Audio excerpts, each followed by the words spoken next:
اعوذ باللہ من الشیطان الرجیم بسم اللہ الرحمن الرحیم یا ایہا الناس انا خلقناکم من ذکر وانثی وجعلناکم شعوبا وقبائل لتعارفوا ان اکرمکم عند اللہ اتقاکم۔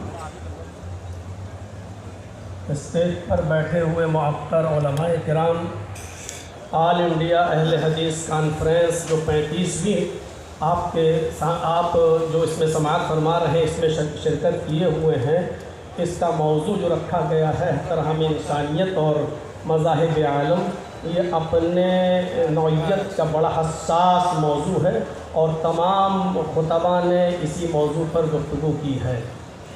اللہ تبارک و تعالیٰ نے ساری انسانیت کو ایک کنبے سے، ایک قبیلے سے، خاندان سے جوڑا ہے۔ آپ اس بات کا اندازہ قرآن کی آیت سے لگا سکتے ہیں جو میں نے خطبے کے بعد آپ کے سامنے پڑھی ہے۔ اس کے اندر اللہ تبارک و تعالیٰ نے ساری دنیا کے انسانوں کو آپس میں بھائی بھائی قرار دیا ہے۔ بتایا یا ایھا الناس انا خلقناکم من ذکر و انثی، اے لوگوں، ساری کائنات کے انسانوں کو مخاطب کر کے کہا کہ اے ساری دنیا کی مانو ذاتی، اے انسانوں، ہم نے تم کو ایک مرد اور ایک عورت سے پیدا کیا ہے اور ہم نے تمہارے شعبے اور قبیلے بنا دیے ہیں، اور اس کی وجہ یہ ہے کہ لتعارفوا، تاکہ تم ایک دوسرے کو پہچان سکو۔ تو یہ کہا کہ یا ایھا الناس انا خلقناکم من ذکر و انثی، ہم نے ساری انسانیت کو، سب کو ایک مرد اور ایک عورت سے پیدا کیا ہے۔ تم سب کا باپ ایک ہے، تم سب کی ماں ایک ہے، تم سب کا باپ آدم اور تم سب کی ماں ایک حوا، جس کو آپ آشو کہہ لیں، ہیوتی کہہ لیں، شتروپا، تم سب ایک ہی باپ کے اور ایک ہی ماں کے بیٹے ہو، یعنی تم سب آپس میں بھائی بھائی ہو۔ قرآن کریم کی ایک آیت ہم اور آپ کے سامنے پڑھ رہے ہیں، اس سے آپ اندازہ لگا سکتے ہیں کہ اللہ تبارک و تعالیٰ نے فرمایا کہ تم کسی بھی مذہب کے یا کسی بھی مکتبہ فکر سے تمہارا تعلق ہو، لیکن عدل و انصاف کا جب معاملہ آئے، نیائے کا، ججمنٹ کا جب معاملہ آئے، تو اس میں تم کسی کو یہ نہیں دیکھو گے یہ کون ہے، کس دھرم سے ہے، کیا ہے۔ آپ اس بات سے اندازہ لگا سکتے ہیں انسانیت اس وقت تک برقرار نہیں رہ سکتی ہے جب تک کہ دنیا کے اندر عدل نہ ہو، جب تک کہ ہم عدل سے کام نہ لیں۔ فرمایا وَلَا يَجْرِمَنَّكُمْ شَنَآنُ قَوْمٍ عَلَىٰ أَن لَّا تَعْدِلُوا، صاف لفظوں میں فرمایا کہ اے لوگوں، کہیں ایسا نہ ہو تمہیں کسی قوم کی دشمنی اس بات پر تمہیں مجبور نہ کر دے کہ تم اس کے ساتھ انصاف نہ کر سکو۔ انصاف ہر حال میں کرنا ہے، چاہے وہ کسی بھی مذہب کا ماننے والا ہو۔ یہ نہیں دیکھنا ہے کہ یہ کون ہے، اس سے ہمارا تعلق قریبی ہے تو اس کے فیور میں فیصلہ کر دیا جائے۔ اسلام کی تاریخ کا اگر آپ مطالعہ کریں گے تو ایسے ایسے مناظر آپ کے سامنے آئیں گے کہ حضرت علی رضی اللہ تعالیٰ عنہ کے زمانے میں ایک یہودی مجرم ثابت ہو گیا اور اس کو کوڑے لگانا تھے، لہٰذا حضرت علی رضی اللہ تعالیٰ عنہ نے حکم دیا کہ اس یہودی کو کوڑے لگائے جائیں، اور کوڑے لگانے والا حضرت علی کا غلام تھا قمبر۔ اس نے کوڑے لگائے، کوڑے لگانے میں کنفیوز ہو گیا کہ ہم نے اس کو 9 کوڑے مارے ہیں یا 10 مارے ہیں، لہذا اس نے یہ سوچ کر کہ 9 ہی لگے ہوں گے، ایک کوڑا اور مار دیا۔ جب اس کو کوڑا لگ گیا تو پھر اس نے حضرت علی رضی اللہ تعالیٰ عنہ سے کہا کہ امیر المومنین، آپ کے خادم نے، آپ کے غلام نے ایک کوڑا مجھے زیادہ مارا ہے اور مجھے اس کا انتقام چاہیے۔ فوراً اسی وقت حضرت علی رضی اللہ تعالیٰ عنہ نے قمبر سے کہا کہ اے قمبر، ادھر آؤ اور دیکھو یہ یہودی کیا کہہ رہا ہے۔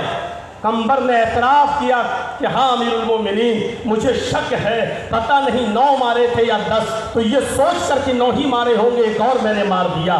مجھے اعتراف ہے اس بات کا کہ ہو سکتا ہے کہ ایک کوڑا زیادہ لگ گیا ہو۔ حضرت علی نے فرمایا تم کھڑے ہو جاؤ، اور اس یہودی سے کہا کہ کوڑا لو اپنے ہاتھ میں، اور اس یہودی سے کہا کہ تم اپنا انتقام لے لو، بدلہ لے لو، اور ایک کوڑا اس یہودی نے مارا حضرت علی کے غلام۔ میں کہنا یہ چاہتا ہوں انسانیت اسی وقت محفوظ رہ سکتی ہے، اس کا تحفظ اسی وقت ہو سکتا ہے جب آپ عدل سے کام لیں گے، اور جہاں عدل و انصاف ختم ہوا وہاں انسانیت بھی مجروح ہوگی، انسانیت کا بھی خون ہوگا۔ اس لیے ہر حال میں اگر آپ یہ چاہتے ہیں کہ انسانیت مجروح نہ ہو، انسانیت محفوظ رہے، تو آپ کو عدل و انصاف قائم کرنا ہوگا، اور جتنا زیادہ عدل ہوگا دنیا میں اتنا ہی زیادہ امن ہوگا۔ آپ کو شاید یاد ہوگا حضرت علی رضی اللہ تعالیٰ عنہ نے بھی ایک یہودی کے خلاف مقدمہ دائر کر دیا تھا قاضی شریح کی عدالت میں کہ میری ایک زرہ ایک یہودی کے پاس ہے، اور جب یہودی کو پیش کیا گیا تو یہودی نے کہا وہ زرہ میری ہے۔ حضرت علی سے کہا گواہ پیش کرو۔ حضرت علی نے جو گواہ پیش کیے تھے شرعی اعتبار سے ان گواہوں کی کوئی حیثیت نہیں تھی۔ قاضی شریح نے امیر المومنین حضرت علی کے خلاف فیصلہ سنایا، یہ کہتے ہوئے کہ اے علی، آپ نے جو گواہ پیش کیا ہے وہ آپ کا بیٹا ہے، اور شریعت محمدی کے اندر بیٹے کی گواہی باپ کے حق میں تسلیم نہیں کی جاتی ہے۔ اے علی، آپ نے دوسرا گواہ اپنا غلام پیش کیا ہے، غلام کی گواہی بھی مالک کے حق میں آقا کے حق میں قبول نہیں کی جاتی ہے، لہذا یہ زرہ کا مالک یہودی ہے۔ حضرت علی کے خلاف فیصلہ سنایا۔ یہ عدل، یہ انصاف ہمیں یہ بتلا رہا ہے کہ جب اس طریقے کا عدل تھا، جب اس طریقے کا انصاف تھا، تو انسانیت چین اور سکون کا سانس لیتی تھی۔ یقیناً آج عدل و انصاف ہمارے معاشرے سے ختم ہوتا چلا جا رہا ہے۔ وہ ملک شام کا وہ واقعہ بھی ہمارے اور آپ کے سامنے آنا چاہیے کہ حضرت عمر فاروق جب ملک شام گئے تو ایک 12 سال کے یہودی بچے نے عمر ابن عاص کے بیٹے کے خلاف شکایت کی کہ امیر المومنین، ہمیں عمر ابن عاص کے اس بچے نے، عمر ابن عاص کے اس یہودی نے کہا کہ عمر ابن عاص کے بیٹے نے ہمیں کو گھوڑا مارا ہے، میرا گھوڑا اس سے آگے نکل گیا تھا ریس میں۔ حضرت عمر فاروق نے سنا تو فوراً غصے سے لال پیلے ہوئے حضرت عمر ابن عاص سے کہا کہ یہ کیا ہو رہا ہے؟ فوراً بلایا گیا۔ بیٹے نے، عمر ابن عاص کے بیٹے نے اپنا جرم کا اقبال کیا اور اس یہودی بچے سے کہا کہ تو بھی اپنا انتقام لے لے۔ ہماری حکومت، ہماری خلافت، ہماری چودراہٹ، سب کچھ ہونے کے باوجود خود عمر ابن عاص کے بیٹے کو اس یہودی بچے نے کوڑا لگایا۔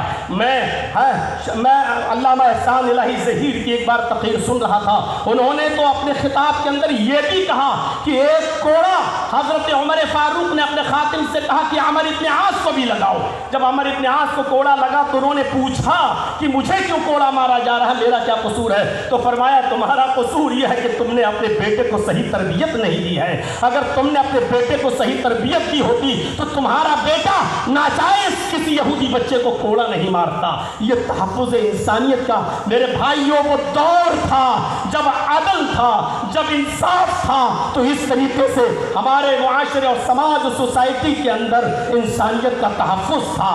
آج ذرا آپ اپنے علاقوں میں دیکھیں، اپنے ملک کی بات تو چھوڑ دیجئے، کسی ایک چھوٹی بستی کے اندر بھی آپ کو عدل کے یہ نمونے نہیں ملیں گے، عدل کی یہ چیزیں آپ کے سامنے نہیں آئیں گی۔ قرآن کریم تحفظ انسانیت کے سلسلے میں اتنی عظیم بات کہتا ہے۔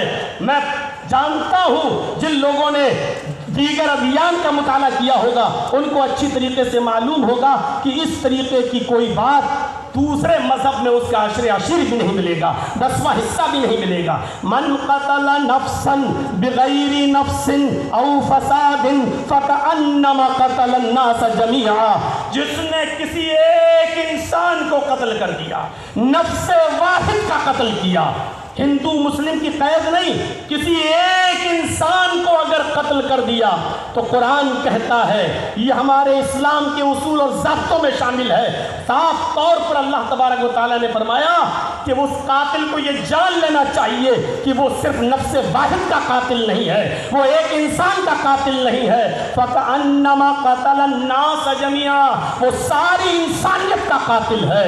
ذرا تصور کریں، اس سے اگر مسئلے نکالے تو بہت کچھ نکالے جا سکتے ہیں۔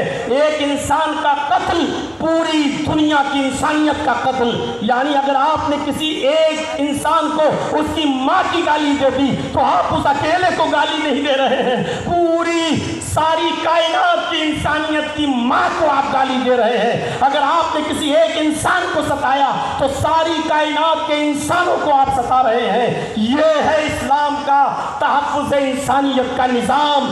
انسانیت کو اتنا زیادہ عروج دیا ہے اور اتنا زیادہ اہمیت دی ہے کہ ہر انسان کو سوچنا چاہیے جب ماحول خراب ہوتے ہیں تو جنگیں بھی ہوتی ہیں۔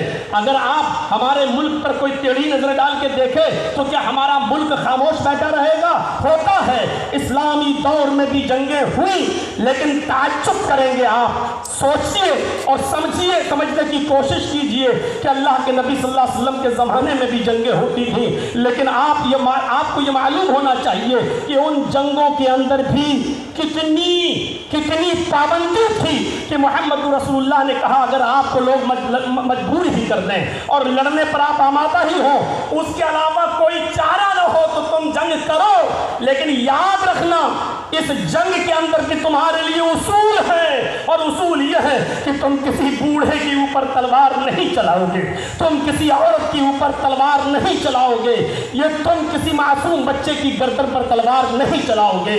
یہ اصول اور یہ ضابطے بتائے ہیں۔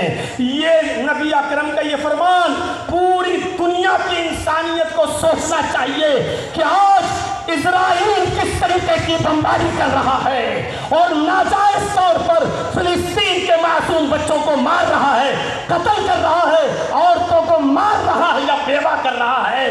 ساری دنیا کی انسانیت خاموش بیٹھی ہوئی ہے۔ وہ بچوں ہی کو ظلم و ستم کا نشانہ بنا رہا ہے، وہ وہاں کے لوگوں کو ناجائز طور پہ مار رہا ہے۔ میں کہنا یہ چاہتا ہوں کون غلط کون صحیح ایک الگ مسئلہ ہے، لیکن یہاں انسانیت مجروح ہو رہی ہے۔ محمد رسول اللہ صلی اللہ علیہ وسلم نے اس دور میں بھی یہی کہا تھا کہ کوئی بھی شخص جو ہے کسی بوڑھے کی گردن پہ تلوار نہ چلائے، کوئی بھی شخص کسی معصوم کی گردن پہ تلوار نہ چلائے، کوئی بھی شخص کسی عورت کو نہ مارے، کسی بوڑھے کو نہ مارے۔ یہ اصول اور یہ ضابطے متعین کیے تھے اسلام نے۔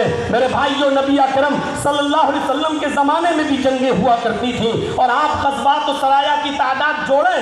علامہ ابن القیم الجوزی رحمۃ اللہ علیہ نے زاد المعاد میں لکھا ہے کہ نبی اکرم صلی اللہ علیہ وسلم کے زمانے میں آپ کے غزوات اور سرایا کی تعداد جوڑی جائے تو تقریباً 80 ہے۔